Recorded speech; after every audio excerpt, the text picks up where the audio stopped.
The Trump administration launched military strikes Friday in Syria to eliminate Islamic State group fighters and weapons sites in retaliation for an ambush attack that slain 2 U.S. troops and an American civilian interpreter almost a week ago. A U.S. official described it as a large-scale strike that hit 70 targets in areas across central Syria that had as infrastructure and weapons. Another U.S. official, who also spoke on condition of anonymity to discuss sensitive operations, said more strikes should be expected. This is not the beginning of a war, it is a declaration of vengeance. The United States of America, under President Trump's leadership, will never hesitate and never relent to defend our people, Defense Secretary Pete Hegseth said on social media. The new military operation in Syria comes even as the Trump administration has said it's looking to focus closer to home in the Western Hemisphere, building up an armada in the Caribbean Sea as it targets alleged drug smuggling boats and vowing to keep seizing sanctioned oil tankers as part of a pressure campaign on Venezuela's leader. The U.S. has shifted significant resources away from the Middle East to further those goals. Its most advanced aircraft carrier arrived in South American waters last month from the Mediterranean Sea. President Donald Trump pledged very serious retaliation after the shooting in the Syrian desert, for which he blamed IS. Those slain were among hundreds of U.S. troops deployed in eastern Syria as part of a coalition fighting the militant group.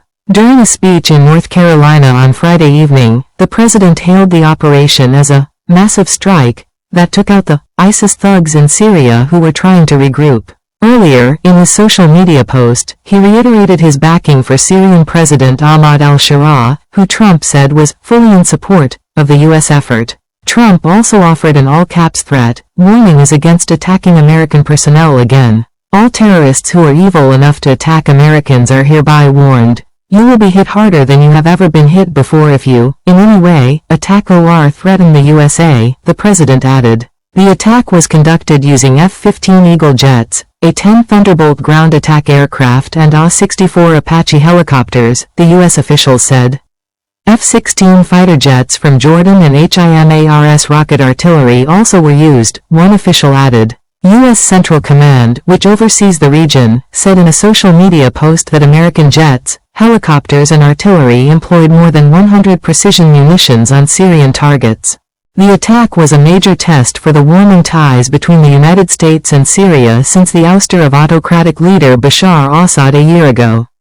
Trump has stressed that Syria was fighting alongside U.S. troops and said al-Sharaa was extremely angry and disturbed by this attack, which came as the U.S. military is expanding its cooperation with Syrian security forces. Syria's foreign ministry in a statement on X following the launch of U.S. strikes said that last week's attack underscores the urgent necessity of strengthening international cooperation to combat terrorism in all its forms, and that Syria is committed to fighting ISIS and ensuring that it has no safe havens on Syrian territory and will continue to intensify military operations against it wherever it poses a threat. Syrian state television reported that the U.S. strikes hit targets in rural areas of Deir ez-Zor and Raqqa provinces and in the Jabal al-Amur area near the historic city of Palmyra.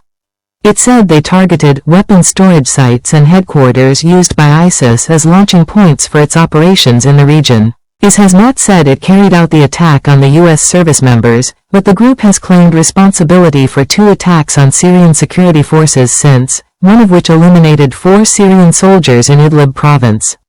The group in its statements described al-Sharia''s government and army as apostates. While al-Sharaa once led a group affiliated with al-Qaeda, he has had a long-running enmity with IS. Trump this week met privately with the families of the slain Americans at Dover Air Force Base in Delaware before he joined top military officials and other dignitaries on the tarmac for the dignified transfer, a solemn and largely silent ritual honoring U.S. service members eliminated in action. The guardsmen murdered in Syria last Saturday were Sergeant Edgar Brian Torres Tovar, 25, of Des Moines, and Sergeant William Nathaniel Howard, 29, of Marshalltown. Ayad Mansour Sakat, of Macomb, Michigan, a U.S. civilian working as an interpreter, also was slain. The shooting near Palmyra also wounded 3 other U.S. troops as well as members of Syria's security forces, and the gunman was eliminated. The assailant had joined Syria's internal security forces as a base security guard 2 months ago and recently was reassigned because of suspicions that he might be affiliated with IS, Interior Ministry spokesperson Noor al-Din al-Baba has said. The man stormed a meeting between U.S. and Syrian security officials who were having lunch together and opened fire after clashing with Syrian guards. The military gave every service member a warrior dividend of $1,776, 1776. And I'm also pleased to announce that just 2 hours ago, we hit the ISIS thugs in Syria who were trying to regroup after their decimation by the Trump administration 5 years ago. We hit them hard. I ordered a massive strike on the terrorists that killed our 3 great patriots last week.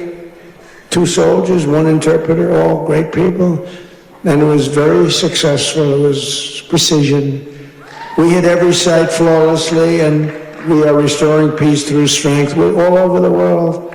I settled 8 wars in 10 months, destroyed the Iran nuclear threat, ended the war in Gaza, and got the release of hostages, both living and dead, and created peace in the Middle East. We have peace in the Middle East, first time in 3 years, peace in the Middle East.